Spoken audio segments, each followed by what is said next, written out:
Mon parcours professionnel, il est très simple. Je suis un autodidacte, je me suis formé tout seul. J'ai eu la chance de rentrer dans une entreprise où l'informatique démarrait. Et puis j'ai beaucoup aimé l'informatique. J'ai beaucoup aimé tout ce qui était programmation. J'ai beaucoup aimé toute la partie système des gros ordinateurs, parce que j'ai démarré sur des gros ordinateurs. Et puis j'ai toujours eu le goût de l'innovation, d'entreprendre. Et puis j'ai eu la chance aussi de démarrer des projets, de démarrer le Loto national en France. Ça a été très important pour moi, parce qu'on a travaillé sur des systèmes informatiques extrêmement innovants, qui m'a donné encore plus le goût de m'impliquer dans l'informatique, dans les réseaux. Et je parle des réseaux, c'est extrêmement important. J'ai eu la chance de travailler dans ce qu'on appelle aujourd'hui le online, et sur des systèmes d'information qui nécessitaient beaucoup de transactionnel, beaucoup de disponibilité, beaucoup de sécurisation, des aspects, des critères qui sont extrêmement importants aujourd'hui avec le monde du digital. J'ai eu la chance de démarrer le premier centre serveur télématique français.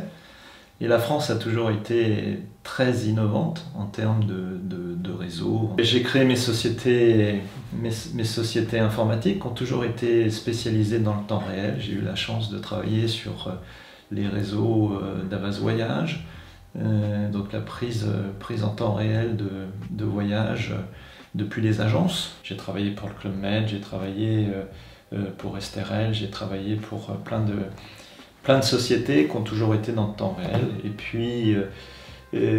puis mes sociétés ont créé un partenariat avec une autre société qui était dans la télématique, mais plus spécialisée dans le vocal, qui était JT.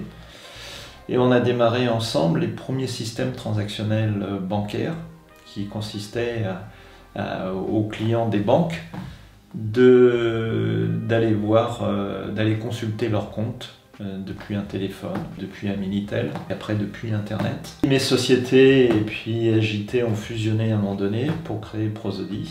C'est une société à qui je dois beaucoup, et aux fondateurs de JT Prosody aussi, qui m'ont permis de reprendre cette société un jour avec un fonds d'investissement qui s'appelle Apax. Prosody a été certainement la plus grande et plus belle expérience professionnelle pour moi, puisque nous étions présents dans 4 pays, et nous étions, quand j'ai quitté Prosody, nous étions à peu près 1200 personnes.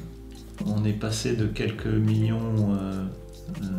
dizaines de millions de francs à quelques millions d'euros, à plusieurs dizaines de millions d'euros, puis une centaine de millions d'euros, puis près de 200 millions d'euros quand j'ai quitté l'entreprise.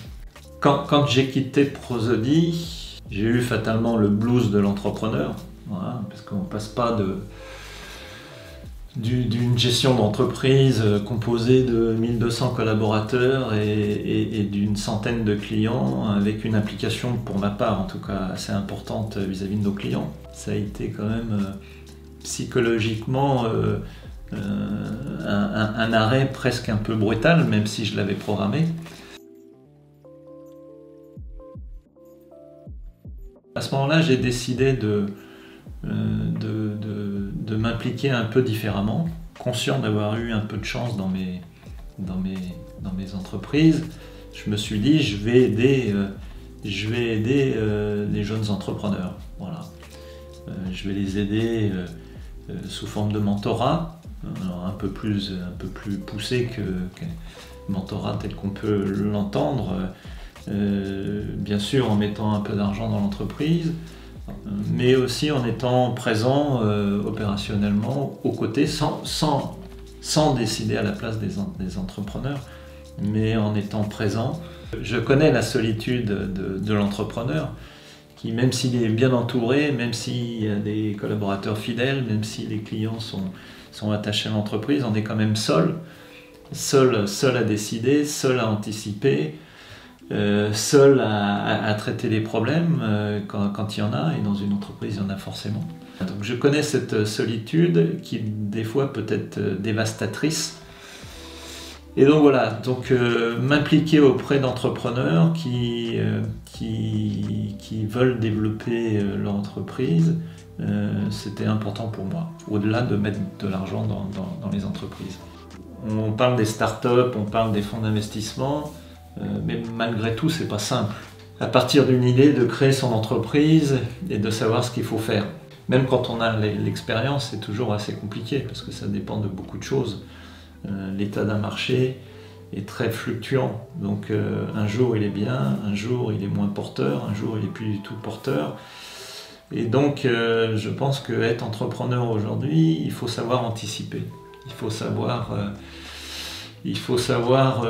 analyser les situations, essayer de se projeter. C'est pas simple, voilà, c'est pas parce qu'on a une idée qu'on est un entrepreneur. Je pense qu'il faut avoir des traits de caractère, de sensibilité, d'écoute, d'analyse, qui sont, à vrai dire, pas donnés forcément à tout le monde.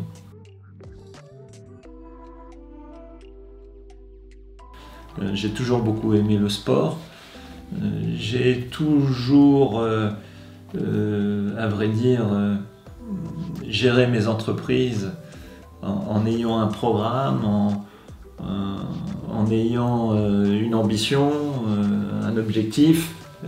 Et pour ça, pour y arriver, il faut passer par des stades d'entraînement, des stades de compétition, de concurrence, voilà, ce qu'on retrouve dans une entreprise. Les chemins sont assez similaires, et donc ça m'a plu. Et là, ça me plaît, parce qu'avec Lohan Bosolo, l'ambition, c'est de réussir les prochains Jeux olympiques d'hiver.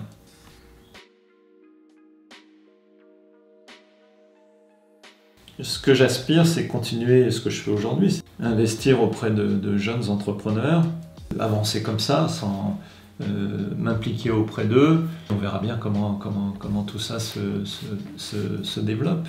Ce qui me plaît dans les entreprises dans lesquelles on a investi, c'est qu'il y a avant tout des talents. Moi, ce qui compte quand j'investis dans une entreprise, ce sont les gens.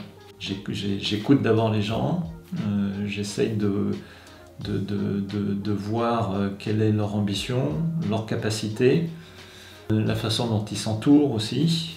Et puis je dois avouer seulement après, je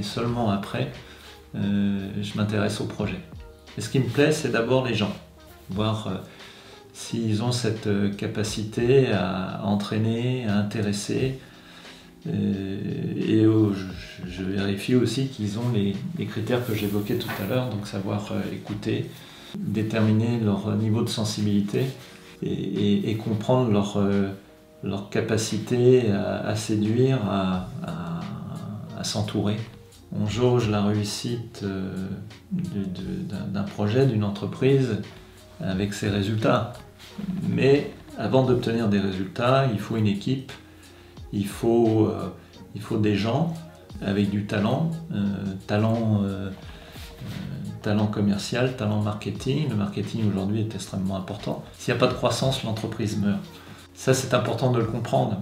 Et il va y avoir de la croissance parce qu'il y a de la compétence dans l'entreprise, parce que les gens sont capables de se remettre en cause et sont capables de se réinventer pour se fixer d'autres objectifs. Voilà. Et c'est en ça que l'humain est important, et c'est en ça que les gens sont fondamentaux pour moi dans l'entreprise dans laquelle j'investis.